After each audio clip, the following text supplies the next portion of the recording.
A gente continua nessa cobertura especial falando sobre essa ação da Rússia contra a Ucrânia. Aqui nos estúdios estamos recebendo o professor de Relações Internacionais, Manuel Furriela. Professor, o senhor também, além de professor de Relações Internacionais, é professor de Direito Internacional. O senhor conhece muito bem as regras, os tratados dos países. Eu pergunto, quais regras o presidente da Rússia viola com esse ataque à Ucrânia? Bom, tem uma regra que você tem que aplicar nesse tipo de situação, é quando que você entra em guerra ou entra em conflito com qualquer outro país. O primeiro caso seria sofrer uma agressão, dar uma resposta. Foi o que os Estados Unidos usou, por exemplo, para justificar a intervenção no Afeganistão. Então tinha lá o Bin Laden, que a partir daquele território comandou os ataques terroristas. Então, só para a gente dar um exemplo aqui, então haveria essa agressão. Neste caso em específico, não há isso. Não há disputa territorial, que foi a justificativa que foi utilizada em relação à Crimeia, né, porque havia ali uma questão, uma alegação de que a Crimeia já havia pertencido à Rússia em período anterior, o que é verdade. Agora, neste caso em específico, não existe nenhum motivo ou uma justificativa, né, para que essa intervenção aconteça. Tanto é que Putin busca a justificativa afirmando que seria para proteger os interesses dos cidadãos russos dentro das províncias ou dentro daquelas regiões de disputa. O que sim é previsto internacionalmente, mas em nenhum momento aquelas populações tinham ou sofriam algum tipo de perseguição em larga escala do governo ucraniano que justificasse isso. Então, também não vejo nesse cenário, né? Então, aqui, as justificativas, as motivações para isso, elas não se aplicam. E aí se aplicam outras. São aquelas que condenam os estados, os países, os governantes que praticam atos de agressão, e esse da Rússia poderá ser assim considerado. Em relação à Rússia, ela poderá ser obrigada a indenizar a Ucrânia, e os governantes, os principais representantes do governo da Rússia, o Putin lidera obviamente essa questão, podem ser julgados inclusive por tribunais internacionais. Bom, essas são as regras que a gente encontra nos tratados. É que a gente sabe que tudo isso é improvável. Quando se trata de uma potência militar, como é o caso da Rússia, esses cenários de qualquer tipo de punição em tribunais internacionais, pagamento de compensações ou indenizações ao Estado que foi agredido, eles acabam não acontecendo, né? Então você precisa de um outro tipo de cenário para que tudo isso se aplique, como a gente teve em várias guerras, na Segunda Guerra Mundial, por exemplo, contra os estados que foram derrotados. É claro para mim que a Rússia, ela descumpre tratados internacionais com essa intervenção, porque ela não tem as justificativas plausíveis, mas é claro para mim também que as punições, apesar de existirem, infelizmente, na prática, elas não vão acontecer, não haverá uma responsabilização do governo russo. Pena, porque isso abre caminho para a violência, não é, professor? Qual é exatamente a possibilidade, a probabilidade de pessoas feridas, mortas nessa crise? Hoje pode ser um dia decisivo? Como funciona o país Ucrânia? Essa área separatista é habitada? Tem muitas pessoas que moram ali? Kiev é principalmente a cidade mais habitada. Como o senhor vê essa invasão que acontece aos pouquinhos? Bom, no primeiro cenário que a gente tem, nós vamos ter baixas, inclusive já a notícia, né, de pelo menos 8 mortes, óbvio que precisa se confirmar. O cenário de caos que se instalou no país desfavorece que a gente tenha dados mais acurados, pelo menos por enquanto, mas eu não acredito em um primeiro momento numa grande quantidade de baixas. Infelizmente vão acontecer, mas não em grande volume, porque os alvos que têm sido atacados pela Rússia são alvos, até o momento, alvos militares, tentando, obviamente, desmobilizar qualquer reação mais forte da Ucrânia. E nas regiões que são dominadas aí já pela Rússia, né, que são as regiões consideradas separatistas, você tem sim uma grande quantidade de pessoas vivendo lá, mas essas são regiões que agora estão sob a proteção russa e que provavelmente a Ucrânia não fará um esforço para retomá-las. O esforço ucraniano frente a tão poderosa Rússia dificilmente será o de tentar retomar as áreas. Será mais no sentido de proteger o que remanesce do território. Então, ela ficará na defensiva. Por esse cenário, essas regiões separatistas não estarão, neste momento, diretamente envolvidas no conflito, e sim as demais regiões da Ucrânia. E como são alvos militares que eu mencionei, a quantidade de baixas, por enquanto, é menor. Se a guerra assumir outra dimensão, nós poderemos ter uma grande quantidade de mortos, mas com certeza nós teremos uma grande quantidade de pessoas fugindo, buscando refúgio na Europa Oriental, principalmente ali através da Polônia. E esse também é um dos grandes temores da Europa Ocidental, receber aos milhares ou aos milhões refugiados ucranianos fugindo do conflito. Professor Furriela, só para registrar para a nossa audiência, quem está nos assistindo agora há pouco, a gente viu imagens do presidente da Ucrânia, era uma imagem ao vivo, ele fez de novo um pronunciamento, em instantes o Luca Bassani da Europa traz o que o presidente declarou.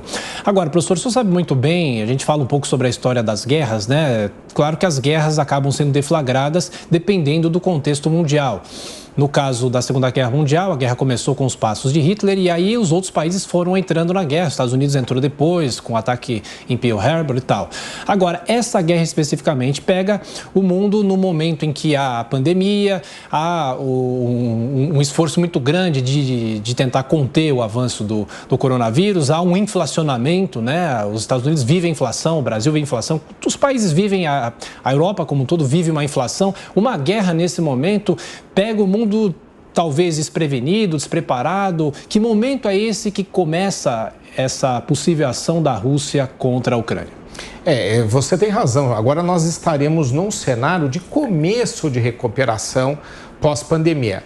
Nós ainda estamos com a pandemia em curso, mas pelo que a gente tem acompanhado, num cenário muito mais tranquilo. Então, agora os países, os estados estariam se organizando para uma retomada, inclusive a própria Rússia. A Rússia foi muito impactada com o coronavírus, com a pandemia. Então, esse cenário, esse conflito, ele vai em desfavor da recuperação, porque causa uma incerteza internacional. A gente está com um processo de desestabilização, por exemplo, dos preços do petróleo, já que a Rússia é o segundo maior exportador desse produto no mundo todo e de outros produtos também. E as sanções que serão aplicadas sobre a Rússia e a resposta da Rússia a essas sanções também será impactante em muitos países, inclusive no Brasil. Chamado urgente da Europa agora, o presidente ucraniano Volodymyr Zelensky acaba de dar uma declaração, o correspondente Luca Bassani acompanhou, traz para a gente agora as palavras, as últimas informações trazidas pelo presidente, que vive um dos momentos mais delicados imagináveis, né, para uma da autoridade maior de um país, hein, Luca? O que disse o presidente da Ucrânia agora há pouco?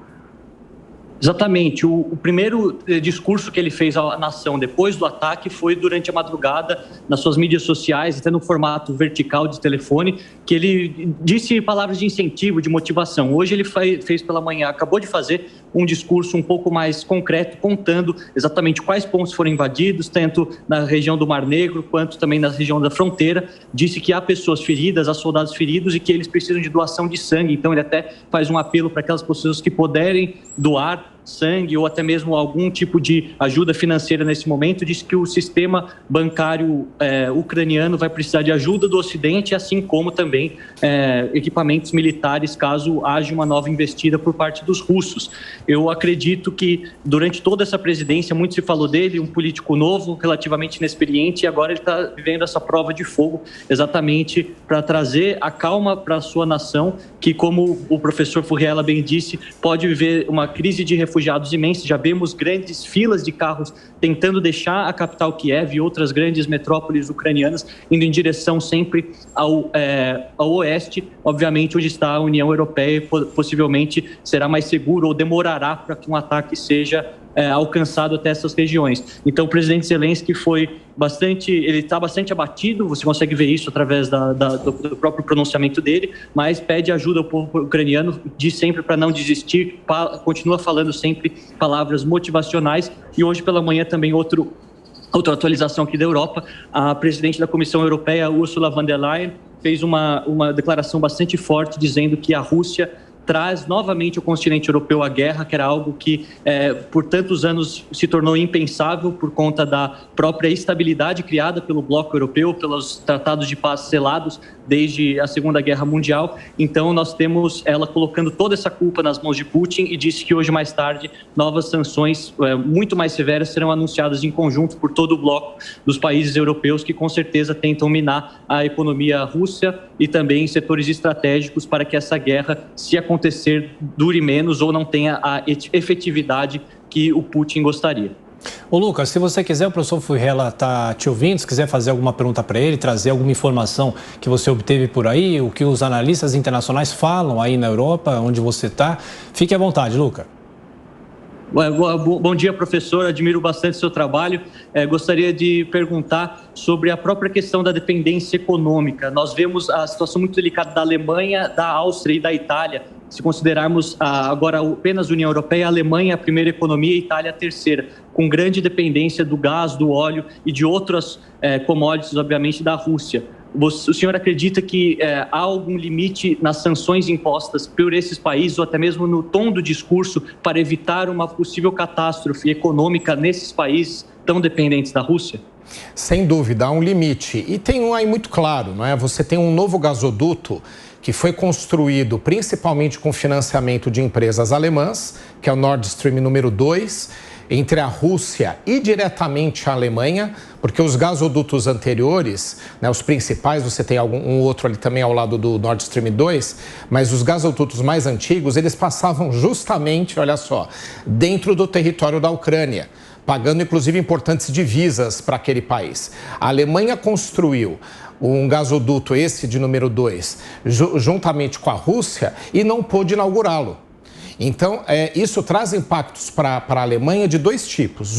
Ela fez investimentos de 11 bilhões de dólares para a construção do gasoduto, um gasoduto que ela não está podendo operar e que também, a partir do momento que você não tem esse fluxo adicional de gás vindo para o seu território, a economia vai ter um enorme impacto. Teve um investimento que até agora está mobilizado, e tem o fluxo dessa matéria-prima importante. Os Estados Unidos ficam exigindo que a Europa consiga outras fontes de energia e todo mundo sabe que não é tão simples.